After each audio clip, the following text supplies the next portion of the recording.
Good afternoon, everyone. Today we bring some good news to North Carolina, but also new warnings. Florence is gone, but the storm's devastation is still with us. As we're shifting from emergency response to full-time recovery from the storm, please remain careful in hard-hit areas, and please stay away from flooded roads. We don't want to lose any more lives. Florence has now officially claimed 35 people in North Carolina, and we mourn for them and their families. Let me be clear, even as recovery starts, serious risks remain in southeastern North Carolina. Floodwaters continue to make travel hazardous. 7 of our river gauges remain at major flood stage, and 3 are at moderate flood stage, threatening roads and communities in those areas. And with the rain in the forecast for several parts of our state, North Carolinians need to keep their guard up about new flooding. Today we do have some good news to share. As of a few minutes ago, Interstate 40 is now open to traffic through North Carolina, all the way to Wilmington. Interstate 95 reopened through North Carolina last night. US 70 is now open through Kinston, and US 74 is open to Wilmington. Getting those critical arteries open again is key to our recovery. Floodwaters that covered the interstates receded a little more quickly than we expected. And the North Carolina Department of Transportation, headed by Secretary Jim Trogdon, hustled to finish inspections and repairs. Thanks to the transportation personnel for their tireless work to reopen interstates and many other roads and to make them safe enough for travel. The North Carolina Ports Authority's terminals in Wilmington and Morehead City have also resumed full commercial truck operations as of today. As of this afternoon, there are still about 400 road closures statewide from the storm. As floodwaters fall, more roads will be able to be opened and repaired.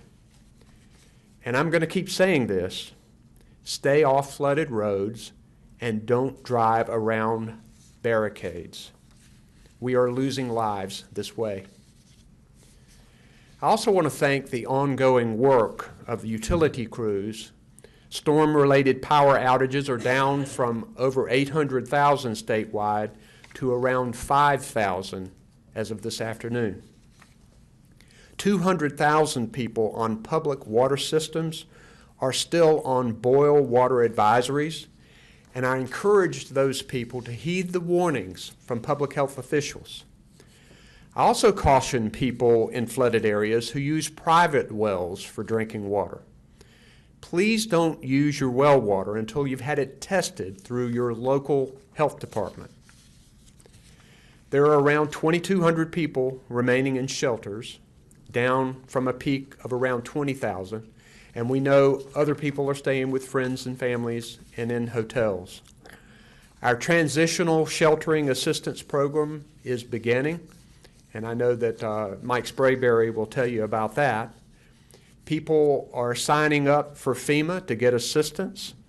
You do that by calling 1-800-621-FEMA or visiting disasterassistance.gov. More than 80,000 people have registered so far, and many are already getting help.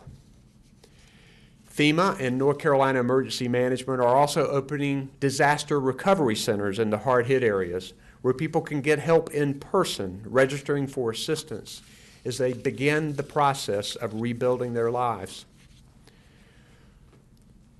Hurricane Florence has left the lives of many people in North Carolina forever changed. But as I've traveled across flood zones in eastern North Carolina for the past several days, I've seen countless examples of selfless service.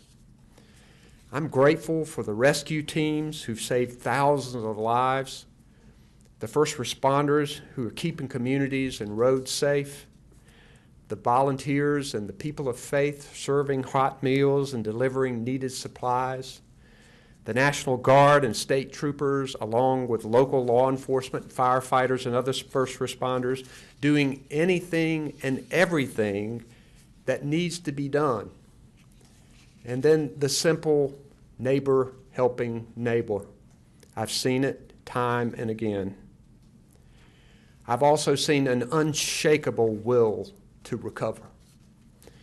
North Carolina is resilient, and her people are tougher than any storm. Together, we will rebuild, smarter and stronger than ever. We have our team here today. They've been working very hard, round the clock at this Emergency Operations Center. And I first want to call on Emergency Management Director Mike Sprayberry. Mike? Thank you, Governor. Again, my name is Director Mike Sprayberry, North Carolina Emergency Management. Good afternoon, everyone. This is day 15 of our Hurricane Florence operation. The State Emergency Operations Center is now activated at a level 2 with required federal, state, private sector, and volunteer partners. Although major flooding in eastern North Carolina has begun to subside, we ask that our residents and visitors to remain vigilant for damaged and flooded roadways. It's especially needed now. Don't get complacent. The State Emergency Response Team continues to be engaged in wide area search and rescue by both boat and air. The logistics team is also aggressively pushing out water, food, and other commodities to our county partners. Sheltering continues to be a top priority for our displaced citizens, and we have established 10 mass feeding kitchens in Wilmington, Jacksonville, Hope Mills, Kinston, Lumberton, New Bern, Washington, Whiteville, Bolivia, and Wallace. They've fed over 490,000 meals, so special thanks to our American Red Cross, the Salvation Army, and the Baptist on Mission partners. They're doing a great job. We're also currently demobilizing unneeded resources as the State Emergency Response Team begins to transition from response into recovery operations. We are working with our FEMA, SBA, volunteer, and other agencies to begin the delivery of the full spectrum of recovery programs to our disaster survivors, one of which was the Transitional Sheltering Assistance Program that the Governor mentioned. We've already reached out to over 4,700 disaster survivors to get them out of shelters and to assist them getting into a hotel as we seek short and long-term housing solutions for them. Emergency Management will be integrating with our FEMA partners into the Joint Field Office located in Durham later on this week for Hurricane Florence recovery operations. As always, we ask that you follow the instructions of your local officials and stay tuned to your local media so that you can maintain situational awareness. Thank you so much for your support of the State Emergency Response Team of North Carolina. Thank you, Governor. Thank you, Mike. Department of Transportation Secretary Jim Trogdon. Thank you, Governor. Jim Trogdon with DOT. Concerning statewide mobility, it's a pleasure to be able to announce that we did yesterday open I-95 from Virginia to South Carolina, so it's fully opened. Our crews were able to identify damaged areas yesterday at around noon, got our contractors and our other team members to the sites to make those repairs, and it was open somewhere around 5 p.m. yesterday. Same thing happened today. Mid-morning, the water had receded. We were able to conduct the inspections that we needed to determine damaged areas. Most of the damaged areas was in a few places of damaged pavement. We had our contractor on site by noon. Pavement was replaced and open as we speak. So right now they're removing the barricades and the detour will be fully removed in the next few minutes. Our current closures are 15 U.S. routes, no interstates, and 57 North Carolina primaries, and a total of 399 roads across the state. US 74 was also open, particularly the section from Lumberton going east, but it is now fully open between Wilmington and Charlotte, with the exception of one lane closure in Columbus County near Boardman, where a contractor is working to replace the pavement, but the additional lane is open for the traveling public. And then US 70 is open as well with a lane closure in Kinston, and we believe all that pavement will be replaced and it will be fully open by tomorrow morning. Long-term repairs is our next focus. As of Wednesday of last week, we identified 300 sites that required long-term repairs. By Friday, that had grown to 500. And the slide you see to your right in orange is our current and latest estimate of 1,865 sites needing repair across the state. We are developing estimates and schedules as we speak to determine the extent and the time it will be required to replace and repair all those 1,800 sites. To your left is a picture of US 421, which is the most significantly damaged site we have found to date at the New Hanover and Pender County line. And then the other photo is a photo as of 1 o'clock with the crews on I-40 replacing the pavement near Castle Hayne. So again, our focus for the remainder of this week will be on starting on the long-term repair sites as well as continuing debris removal in all the counties and all the impacted areas. Thank you. Thank you, General, and thanks again to all the DOT workers for continuing their efforts. Now we'll have the Commander of the North Carolina Highway Patrol, Colonel Glenn McNeil. Thank you, Governor. Glenn McNeil, Commander, North Carolina State Highway Patrol. The Highway Patrol has deployed thus far 363 state troopers to the affected area since Florence made landfall. Many of these areas remain in place. However, calls for assistance, we plan to be there so that we can assist local law enforcement whenever the need is. As roadway conditions continue to improve, our mission remains the same: to ensure that we do everything that we possibly can to keep everyone as safe as possible. Over the past 2 weeks, Governor Cooper has stressed this, along with everyone that has gave a report out. The safety message remains the same because we want to do all that we can to prevent a further loss of life. These messages include: don't drive around barricades or attempt to drive through standing water. While the flood waters are receding in several areas, hazardous driving conditions still remain present. Roadways across eastern and South Hills portion of our state are in need of inspection or repair by our DOT partners. Motorists are encouraged to remain vigilant while traveling in these areas of our state. Please continue to monitor drivenc.gov and stay tuned for up-to-date broadcasts from your local media.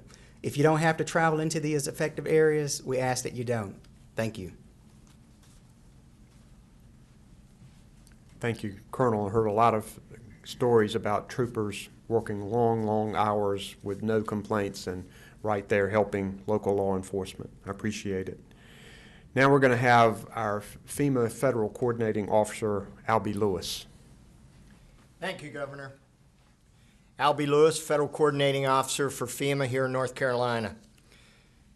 Our disaster survivor assistance teams continue to work in each of the counties, going door to door to assist in registering folks. That number that folks can register is 1-800-621-FEMA, as the Governor said earlier. They can also go to disasterassistance.gov. If a homeowner is approached by folks for assistance to register, they should have a FEMA attire on with a FEMA shirt or a vest, as well as a FEMA ID. Homeowners are encouraged, if you have any doubt at all, to ask to see their federal ID. I'm happy to announce, as the Governor said, we have over 80,000 survivors who have registered, and that now means that we have over $26 million that's been approved for survivors. Also, as was mentioned earlier, we have the disaster recovery centers that are opening up throughout the counties. We'll have 2 more opening up tomorrow, and hopefully up to 9 by the day after tomorrow. So we're continuing to do that. Thank you. We have other members of our team up here, and we'll open it to questions anybody might have. Secretary Regan, can you talk about the coal ash? Can you get the mic? 1 second, please. Secretary Regan, Richard Essex, CBS 17. Can you talk about the coal ash down on the Cape Fear? Michael Regan, Secretary for the Department of Environmental Quality. Yes, we've been doing flyovers all weekend at the Sutton plant, taking a look at what the infrastructure looks like and what the utility has been trying to do over the weekend to stop some of the waters. We have staff there today from 3 of my divisions. Dam Safety is there with Duke Energy, taking a look at structurally what needs to be prepared. We're also taking water samples there as well. And then we have staff there looking at the integrity and the infrastructure of the landfill. We're joined by EPA as well in all those capacities. So what I can say is we have people on the ground taking water quality sampling and looking at what we need to do to temporarily and permanently fix the dam breaches. Gary Robertson, Associate Press Governor. Question is a little political here, but you proclaimed a special session for October 9th. Legislature sent you a letter late Friday saying, hey, we'd really like to meet on Friday. Do you see any, would you be willing to move up the session, or do you think it's not? No, we're going to agree on a date here. I think the only concern is we want to make sure that it is safe, not only for legislators, but people in the flooded areas who want to come to Raleigh to be heard about their needs. We just want to make sure that it is safe for them. So I think that in the next day or so, we will agree on a date when we think there's an all clear for that to occur. I think everybody wants to get into session and to make sure that we provide for people in our state and to make an initial appropriations on what we need to do to help us recover. So as a follow-up, you anticipate that October 9th date will probably be adjusted? Yeah, we will agree on a date. Yes, I'm not sure exactly when it will be, but we will agree on a date. Governor Josh Chapin here, Channel 11. I know it's perhaps too early to put this into perspective, but Florence versus Matthew, can you assess which is worse? Maybe you can't at this point, but I've heard from some folks that said Matthew was even worse than this. No, I think overall, Florence has been the most disastrous storm North Carolina has faced. When you look at the massive damage overall, there are some areas that were hit by Matthew that were not hit as hard as with Florence. But there are many areas that were hit hard by both storms. And we saw flooding with Florence that we have not seen with any storms before. So I think right now with FEMA, we're already at about the number of people who applied for FEMA in total with Matthew. So we're going to see significantly more people affected by this storm, and it is much more widespread than Matthew. The thing about Florence is that it comes only 22, 23 months after Matthew. I was with the United States Agriculture Secretary Sonny Perdue today, talking with him about farmers and how the cumulative hit to farmers and their crops has been devastating to them, because many of them were mortgaged and leveraged to the hilt here and were hoping for a good year, and instead they got Florence. So we have a lot ahead of us with housing, with getting small businesses back on their feet, with helping agriculture, commercial fishing. A lot of our areas of our economy were hit pretty hard by this storm, as well as people in their homes with their possessions and loss of life.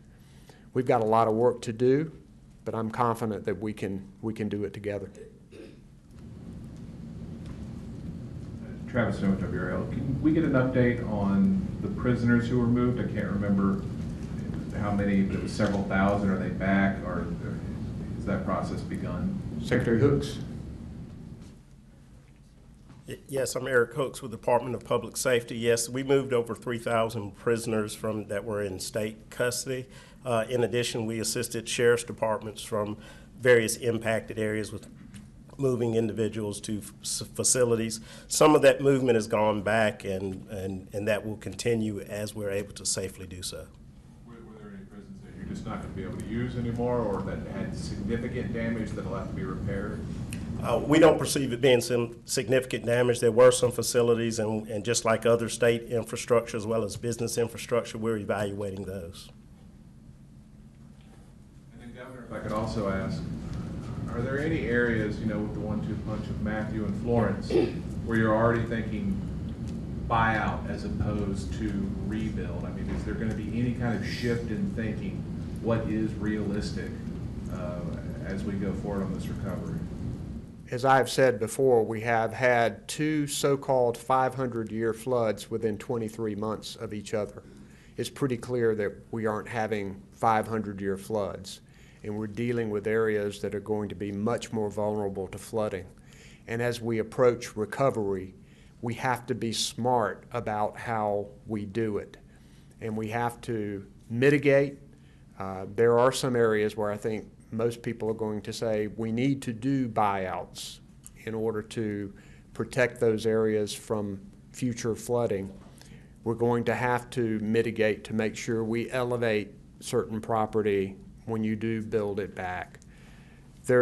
These things were being considered with Matthew, now doubly so. I mean, clearly we're dealing with significant flooding in the future, and we're going to have to take steps to make sure we're smart about our rebuild. Or Secretary Trotman come up here and talk about I-40. I'm sure everybody's thrilled that 40 and 95 are open, but I mean, a couple days ago you said it may be this weekend or even past. I mean, I know you're not a hydrologist, Yes. Unless you are, but how did that come about? So as you know, especially the lower Cape Fear was anticipated to crest this weekend, which it did. And unexpectedly, from my standpoint, the actual water going down was even more rapid than how fast it came up. So that was the first thing that changed the estimate. The second was very, in terms of scale. This would be big scale damage like 421. We were worried we would see that kind of scale. We did not. So to be able to go in there, find the areas that needed repair and get it done all within a half a day, we were very fortunate. So we're very fortunate to have that facility back open, because it could have been either Friday, depending on how slow the waters receded, or how much repair needed. Was it a half a day, 2 days, a week, 2 weeks? It could have been any of those answers. So we're very fortunate and glad of it.